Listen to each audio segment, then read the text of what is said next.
ស្នំកងោកមានផាត់តាំងចូលមកបញ្ជាក់ឬមួយក៏អត់ថាយើងជាអ្នកនៅពីក្រៅខ្នងការស្លាប់របស់មាយុរាយើងជាមហេសីប្រចាំនគរនេះយើងធ្វើរឿងអញ្ចឹងដើម្បីអីទេបើព្រះមហេសីមិនបានធ្វើអញ្ចឹងអ្នកណាអ្នកធ្វើមាសទឹកដប់មិនខ្លាចភ្លើងទេព្រះមហេសី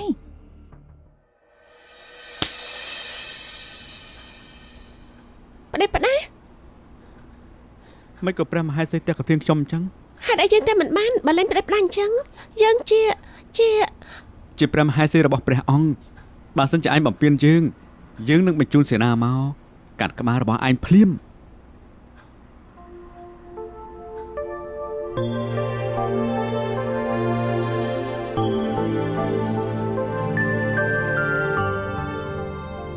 មិនក៏មិននិយាយអញ្ចឹងព្រះមហេសី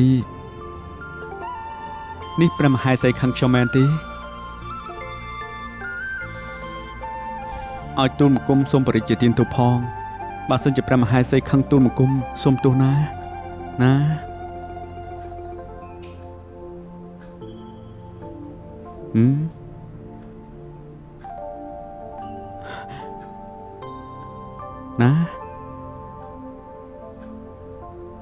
ក៏បានចាំងលិតតោឲ្យនេះក៏បានតែនេះត្រូវជួយខ្ញុំរឿងមួយរឿងអីទៅព្រះមហេសី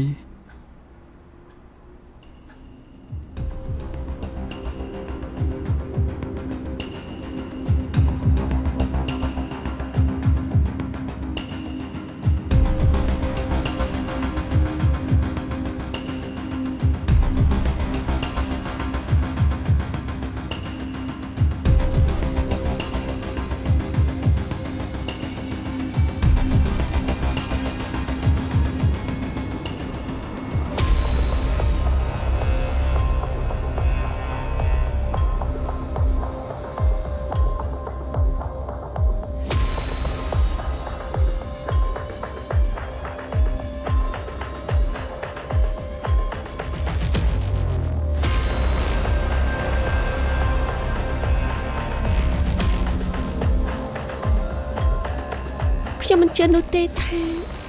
មនុស្សដែលគ្មានលក្ខពុតបុត្រដូចជាស្នំមាយុរាអាចសម្លាប់ខ្លួនឯងបានច្បាស់ជាមានរឿងអីមិនខាននោះទេ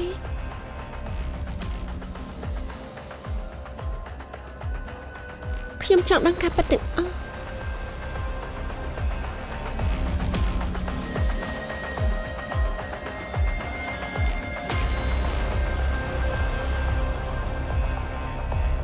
មកនេះសិនមក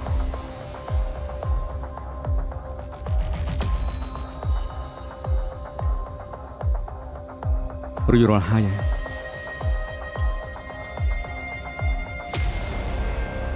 ហុចដៃមក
Này con saiជួយទឹកភ្នែកសិនទៅ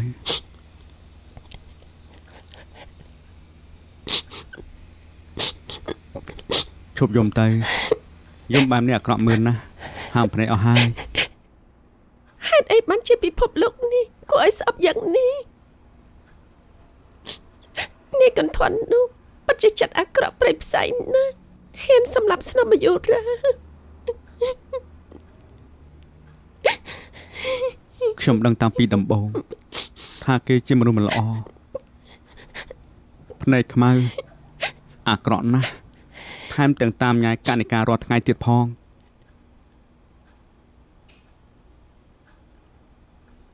មិនបាននាយដឹងនាយតាមដានខ្ញុំទេ បើសិនជាខ្ញុំមិនតាមដានបែបនេះទេមិនបានខ្ញុំដឹងថាអ្នកណាល្អអ្នកណាអាក្រក់អ្នកណាក្បត់អ្នកណាភ្លឺស្រឡាញ់គេតែម្នាក់ឯងទាំងដឹងថាគេមានថ្មីរមមិនអស់ ត្រាយអ្នកណាភ្លើស្រឡាញ់គេម្នាក់ឯងទាំងដែលគេមានប្តីហើយធ្វើអី ពិតមែនខ្ញុំភ្លឺស្រឡាញ់កណិការតែម្នាក់ឯងដោយសារតែខ្ញុំខត់ចិត្តខ្លួនឯងមិនបាន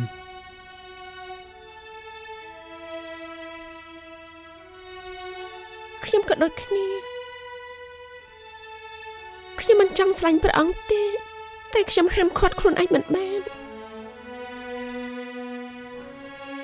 មិនអីទេខ្ញុំទ្រាំស្រឡាញ់កណិការតែម្នាក់ឯងក៏បានឲ្យតែកណិការសប្បាយចិត្តខ្ញុំទ្រាំនៅជាមួយកណិការក៏បានកណិការកុំភ្លេចសន្យាណាបើសិនជាគេធ្វើបាបកណិការពេលណាខ្ញុំមកជួយកណិការគ្រប់ពេលវេលា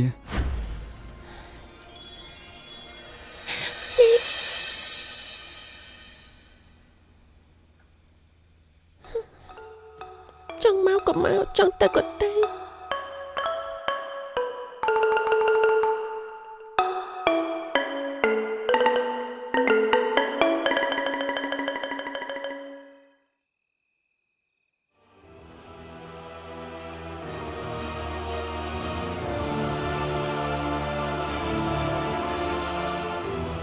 នាងព្រះមហេសីនេះពិតជាមិនធម្មតាមែន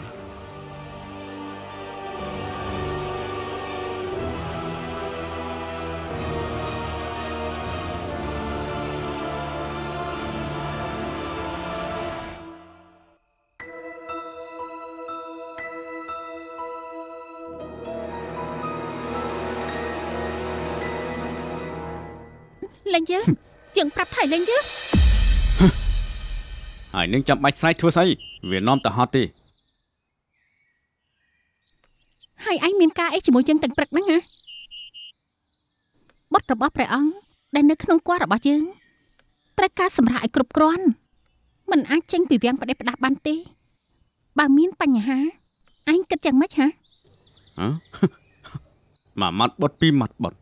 យើងមិនខ្វល់យើងមានរឿងត្រូវពិភាក្សាគ្នា ពិភាក្សាហ៎យើងគួរចង់សាយដល់ហើយអញគិតថាអញជានរណាមកពីណាហេតុអីក៏ហ៊ានបែបនេះអញកុំគិតថាយើងមកតាមការអូសទាញរបស់អញនោះកុំគិតថាយើងនឹងបន្ទាបខ្លួនជាមួយអញឲ្យសោះ តែយើងមានរឿងត្រូវពិភាក្សាគ្នាពិតមែន អញ្ចឹងហ៎ពិភាក្សារឿងអីយើងមិនចង់ពិភាក្សាជាមួយនឹងមនុស្សព្រៃដូចអញទេអញដេកសម័យទៅអញចង្រៃ ព្រះស្នំបញ្ញាំទៅណាយើងនឹងមិនទាន់មកពិភាក្សាគ្នាទេ ថៃបានយើងទៅមិនបានមុននឹងយើងទៅត្រូវសុំការអនុញ្ញាតពីអញមែនទេហើយអញជាអីជើងយើងនិងជើងអញមិនជាប់គ្នាទេខ្ញុំគិតថាគូក្បាលស្នំអាចច្បាស់ជាមានបញ្ហាហើយខ្ញុំប្រាប់ហាញតើថាយើងមានរឿងត្រូវពិភាក្សាគ្នាចាំយើងនិយាយគ្នាចប់ចាំស្នំឯងទៅបានអត់តែយើងចង់ទៅ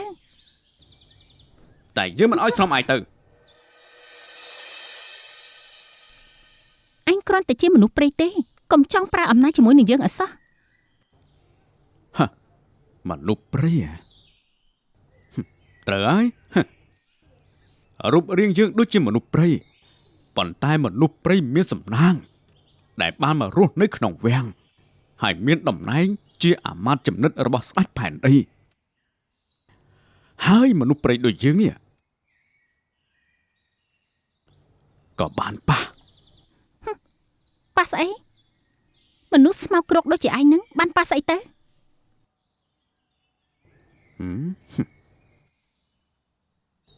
មនុស្សព្រៃដែលស្នំឯងកំពុងតែដៀលនេះ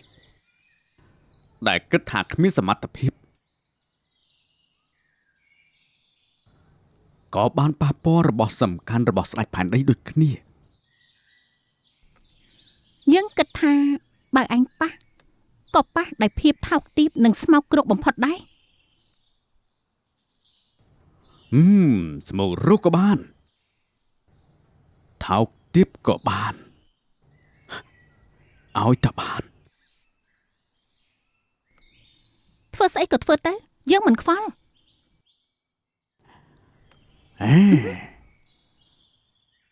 ស្នំឯងប្រញាប់ទៅណាខ្ញុំប្រាប់ហើយថាយើងមិនទាន់បាននិយាយគ្នាទេមិនក៏ស្នំឯងជួយចិត្តទៅអញ្ចឹងយើងចង់ទៅព្រោះថាយើងមិនចង់ស្ដាប់សម្ដីមនុស្សព្រៃដូចជាអញទេ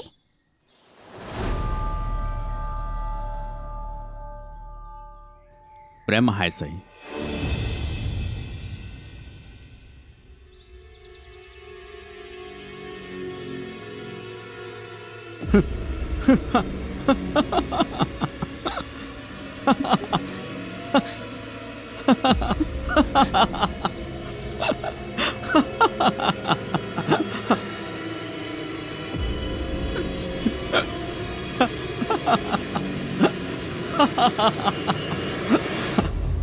កុំចង់ខ្លាំងជាមួយយើង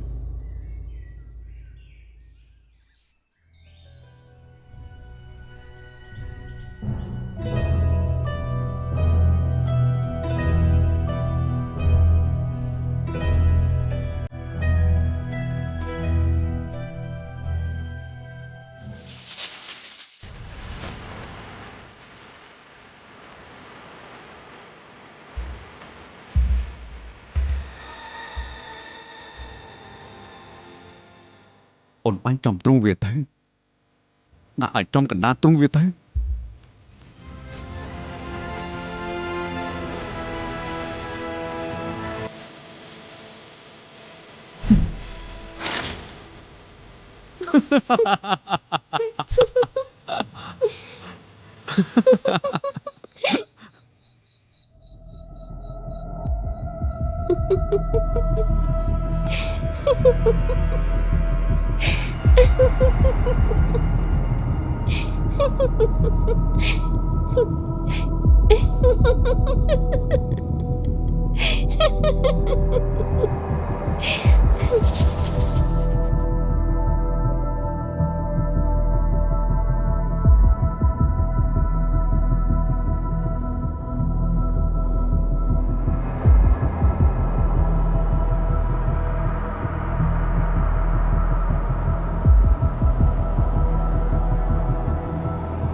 មានរឿងស្អីឯងទៀតហើយចង់ទៅជប់ការនៃការទៀតហើយមែនទេ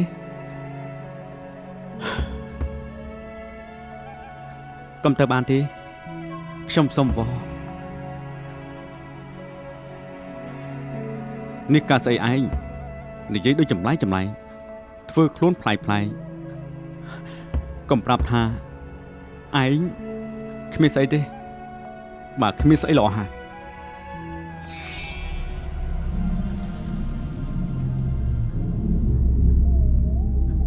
ណែអញចង់ធ្វើអីហ្នឹងឲ្យទូលមកគុំសូមព្រះរាជាទានទោសផងតែទ្រង់មិនព្រមស្ដាប់អញ្ចឹងខ្ញុំមានតែវិធីនេះទេលេងឆាប់លេងយើងភ្លាមយើងជាស្ដេចគ្រុឌយើងនឹងកាត់ក្បាលឯងចោលបើឯងចាប់យើងបែបនេះខ្ញុំមិនលេងខ្ញុំនឹងឃុំទ្រង់ជារៀងរហូត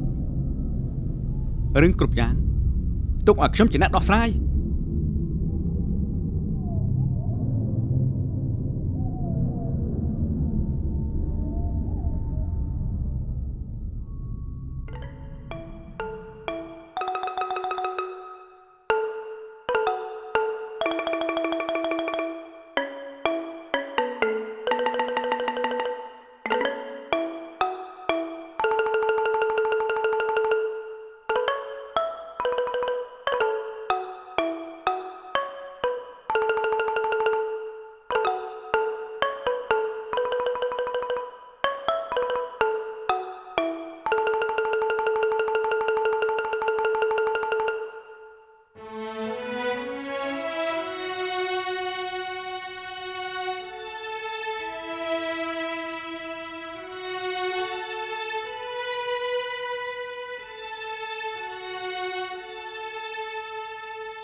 ព្រះអង្គហៅខ្ញុំម្ចាស់ចូលគល់មានការអីមែនទេប្រពង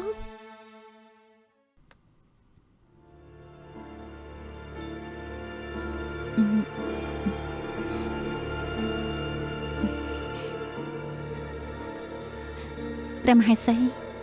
មើលទៅស្ថានភាពនៅពេលនេះដូចជាមិនសូវស្រួលសោះព្រះមេម្ចាស់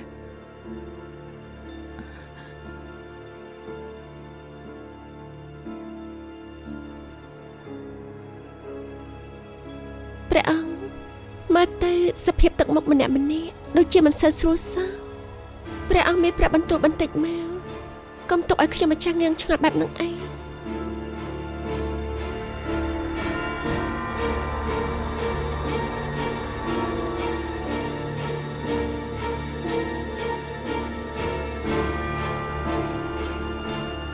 សូមក្រាបថ្វាយបង្គំព្រះអង្គពេទ្យលួងនេះពេទ្យលួងមកព្រះអង្គប្រឈួនមែនទេប្រពងអត់ទេយើងមិនបានប្រឈួនអីទេចុះបើព្រះអង្គមិនប្រឈួនពេទ្យលួងមកធ្វើអីគឺមកពិនិត្យព្រះគភ៌របស់ព្រះមហេសីនោះអីព្រះអង្គទ្រង់ចង់ដឹងថាព្រះគភ៌របស់ព្រះមហេសីនេះសុខភាពល្អឬអត់ទេ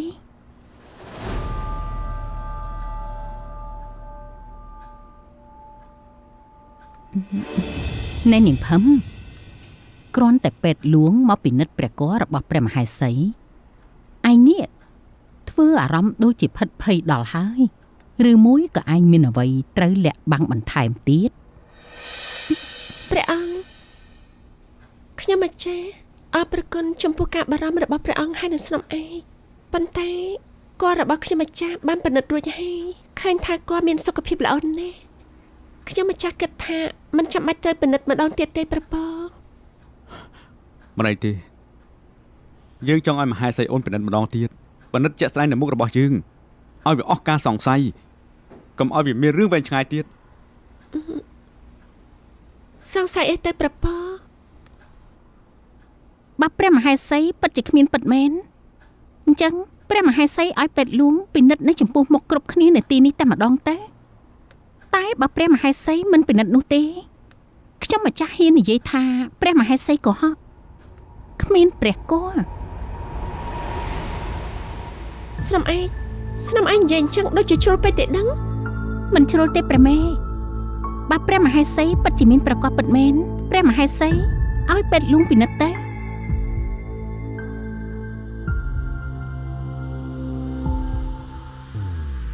ចុះបើយើងមិនពិនិត្យស្នំឯងចង់ធ្វើអីយើង បើព្រះមហេសីមិនពិនិត្យក៏អត់ទេតែព្រះមហេសីត្រូវតែឡើងទៅប្រាសាទអធិដ្ឋានព្រោះថាយប់នេះជាយប់ពេញបរមី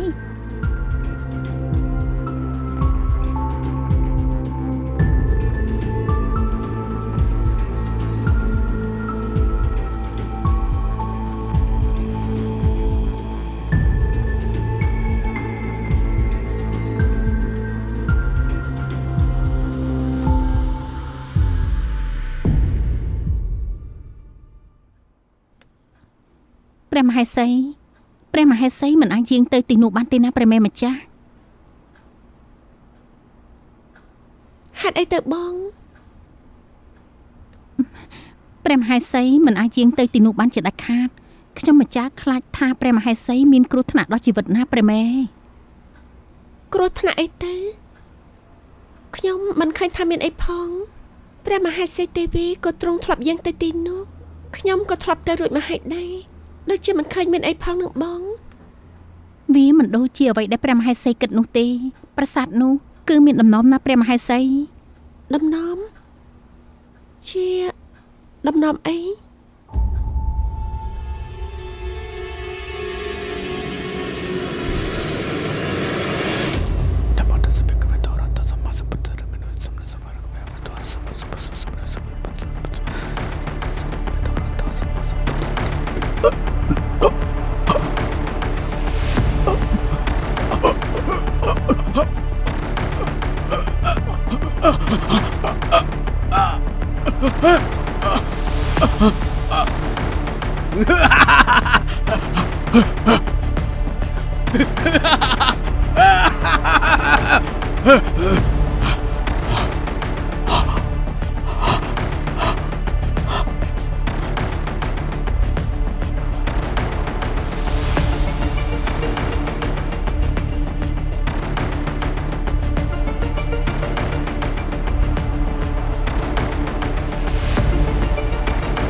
យកទុកវិញទៅយើងឆ្អែតហើយចា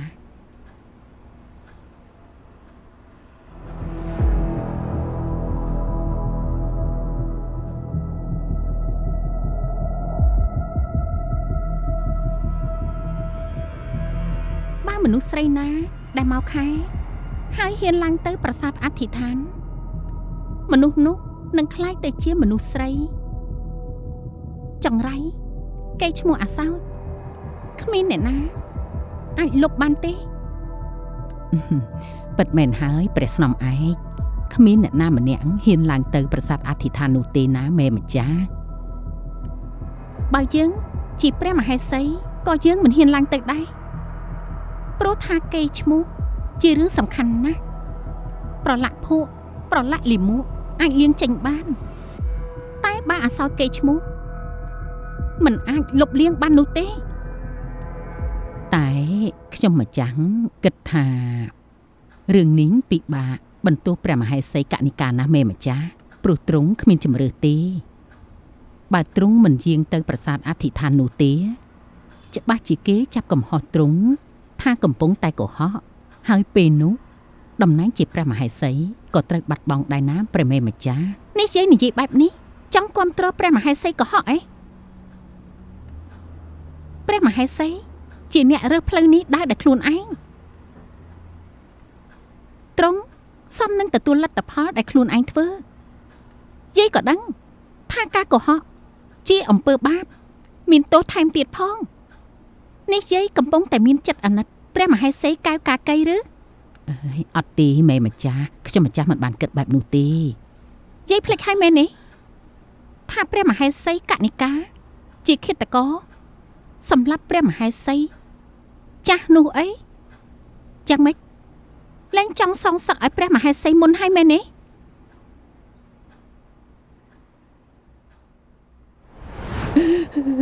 ព្រះមហេសី បាននៅលើលោកនេះវាខកខើដល់ថ្នាក់នេះទៅហើយខ្ញុំម្ចាស់នឹងចូលខ្លួនទៅលេងជាមួយនៅទីនោះខ្ញុំម្ចាស់នឹងសងសឹកខ្ញុំម្ចាស់នឹងសន្យាណាព្រះមហេសីខ្ញុំម្ចាស់នឹងសងសឹកជំនួសព្រះមហេសីខ្ញុំម្ចាស់មិនឲ្យពួកគេរស់បានសុខទេពួកគេត្រូវតែសងមកវិញនៅអ្វីដែលគេបានធ្វើទៅលើព្រះមហេសីខ្ញុំនឹងធ្វើឲ្យពួកគេវិនាសពួកគេរស់មិនបានសុខទេណាព្រះមហេសីពិតមែនហើយស្នំឯងនិយាយត្រូវយើងមិនគួរណាមានចិត្តអាណិតលើនាងកណកានោះទេបើមិនមែនព្រោះតែវាមហេសីរបស់យើងក៏មិនសោយទីវង្គតយ៉ាងវេទនាហើយនឹងឈឺចាប់បែបនេះដែរអត់ទេព្រះស្នំឯងមិនបានន័យបែបនោះទេមេម្ចាស់ទោះបីជាមានរឿងអាក្រក់លើមហេសីកណកាក៏ដោយគឺសមនឹងមហេសីនោះទទួលហើយណាមេម្ចាស់ហើយរឿងដែលសងសឹកនោះគឺខ្ញុំម្ចាស់គ្មានថ្ងៃភ្លេចទេណាព្រះស្នំឯងល្អហើយអញ្ចឹងតែយាយកុំធ្វើមុខបែបនេះឲ្យយើងឃើញទៀតព្រះមេម្ចាស់ខ្ញុំម្ចាស់លែងហ៊ានហើយយាយក៏មានចិត្តអាណិតទៅលើឃាតករដែលសម្លាប់ព្រះមហេសីមុននោះព្រះមេព្រះស្នំឯងខ្ញុំម្ចាស់មិនធ្វើទឹកមុខបែបនេះឲ្យព្រះស្នំឯងឃើញម្ដងទៀតទេណាព្រះមេម្ចាស់បានហើយយើងមិនចង់សួរដេញដល់យាយទៀតទេឆាប់ទៅដាំទឹកក្តៅឲ្យយើងបន្តិចមកព្រះមេម្ចាស់ព្រះស្នំឯងយកតែទឹកក្តៅមួយមុខទេមិនត្រូវការអ្វីផ្សេងទៀតទេព្រះមេយើងមិនត្រូវការអីទៀតទេទៅឆាប់ចេញទៅព្រះមេម្ចាស់អញ្ចឹងខ្ញុំម្ចាស់សូមថ្វាយបង្គំលា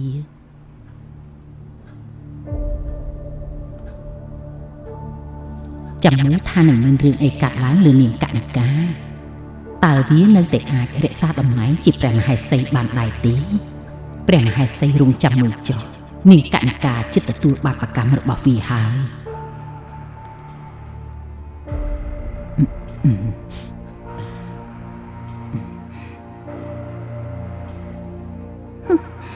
មិននឹកស្មានថាយាយអ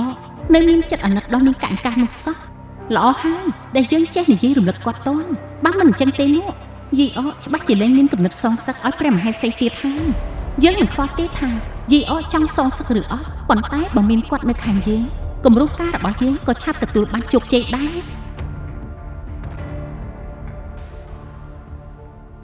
បើខ្ញុំចង់ឲ្យភាពឈឺចាប់និងរឿងទុក្ខសោករបស់ខ្ញុំត្រូវលិចចូលទៅក្នុងទឹកដូចជាដុំថ្មនេះអញ្ចឹងតើខ្ញុំត្រូវធ្វើយ៉ាងណា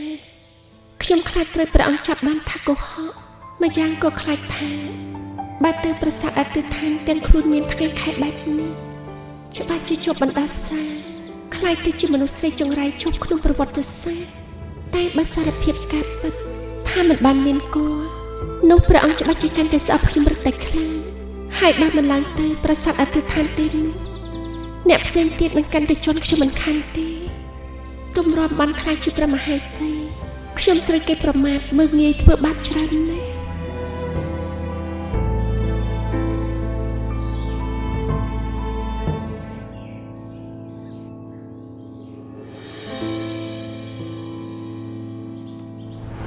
មនុស្សព្រៃគ្មានមាយាទសណ្ដានព្រៃធ្វើអីលេងខ្ញុំលេងអើយលេង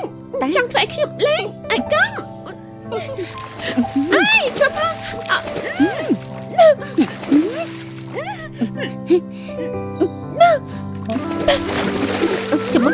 ជាមួយនឹងអាស្រាប់ណាស់ជួយផងព្រះមហេសីកុំសោយអីព្រះមេម្ចាស់បបលពៅនេះច្បាស់ជាមានថ្នាំពុលណាស់ព្រះមេកុំសោយអីថ្នាំពុលកុំវាខាងទៅកុំវាទៅកុំទៅកុំពីទៀតទៅកុំឲ្យខ្លាំងទៅជាស្រ័យចង្រៃមិនត្រឹមតែចង្រៃដល់ព្រះនគរទេថែមទាំងចង្រៃដល់អ្នកស្រុកអ្នកភូមិប្រជារាស្ត្រទាំងអស់ទៀតណាអញ្ចឹងមកគ្មានភ្លៀងកសងអ្នកភូមិត្រូវលំបាកដោយសារតែនាងឯងនឹងហើយមែននឹងហើយចង្រៃណាព្ ប្រសិនបើខ្ញុំធ្លាក់ពីតំណែងព្រះមហាក្សត្រច្បាស់ជាវេទនាជាងលើកមុនទៅទៀតធ្វើមកដូចទៅផ្លូវជីវិតរបស់ខ្ញុំដូចជាងងឹតគ្រប់ទៅតែម្ដងហើយពិតជាពេលវល់អស់ហើយតើមានអ្នកណាអាចជួយកាត់ខ្ញុំដែរទេពេលនេះមិនដូចពេលមុនឡើយពេលវេលារំកិលទៅនោះចិត្តមនុស្សក៏ប្រែប្រួលទៅតាមវេលាប៉ុន្តែខ្ញុំដឹងថា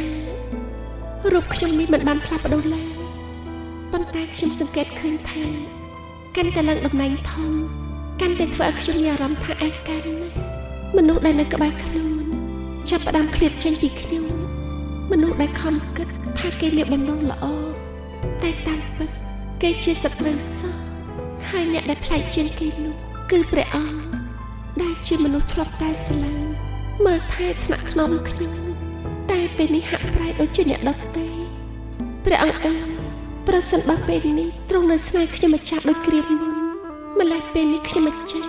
មិនបាច់ត្រូវមកអង្គុយកាត់ទុកដូចពេលនេះទេព្រះមេម្ចាស់ព្រះមហេសីពេលនេះនៅក្នុងវាំងខ្ញុំនៅសល់តែបង្ផឹមទេដែលនៅក្បែរខ្ញុំចង់ឲ្យបង្ផឹមជួយគិតថាខ្ញុំគួរតែទៅប្រាសាទឲ្យទិដ្ឋានឬមួយក៏អត់បើសិនជាខ្ញុំទៅខ្ញុំអាចនឹងកិច្ចវេពីការកុហករបស់ខ្លួនឯងបានថាមិនត្រូវតិចទៀតខ្ញុំអាចនឹងមានគល់ពិតមែនណាព្រះមហេសីបន្តិចទៀតអាចនឹងមានគល់ពិតមែនក៏ថាបានប៉ុន្តែបណ្ដាសាស្ដេចនាគណាព្រះមហេសីវាមិនមែនជារឿងលេងសើចទេគ្រប់គ្នាជឿថាបណ្ដាសាពីស្ដេចនាគមិនមែនត្រឹមតែមួយជីវិតគឺគ្រប់ជាតិគ្រប់កំណត់ណាព្រះមេសូមព្រះមហេសីព្រះតម្រិះឲ្យបានវែងឆ្ងាយព្រោះខ្លាចធ្វើឲ្យទ្រង់ត្រូវស្ដាយក្រោយអស់មួយជីវិតបានណាព្រះមេព្រះមហេសីអើយឃើញទ្រង់ខ្លាចជាបែបនេះខ្ញុំម្ចាស់ក៏ពិបាកចិត្តដែរមិនដឹងថាត្រូវរកវិធីអ្វីដើម្បីមកជួយព្រះមហេសីឲ្យជៀសផុតនៅរឿងលើកនេះទេហើយនាងផាមើយឯងនេះគ្មានបានការសោះកុំថាឡើងរកវិធីជួយ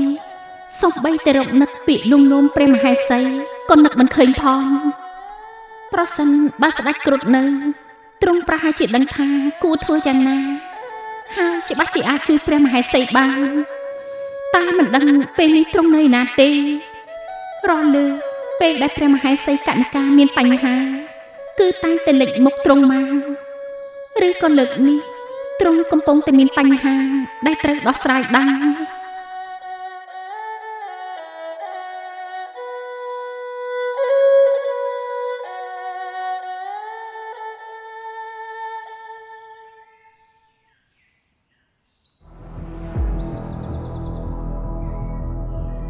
ខ្ញុំម្ចាស់គិតហើយ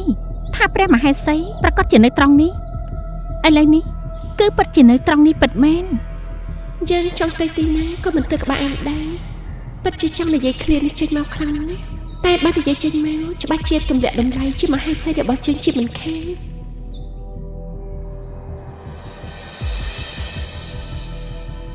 ព្រះមហេសីកំពុងគិតអ្វីទៅអាចប្រាប់ខ្ញុំម្ចាស់ផងបានទេ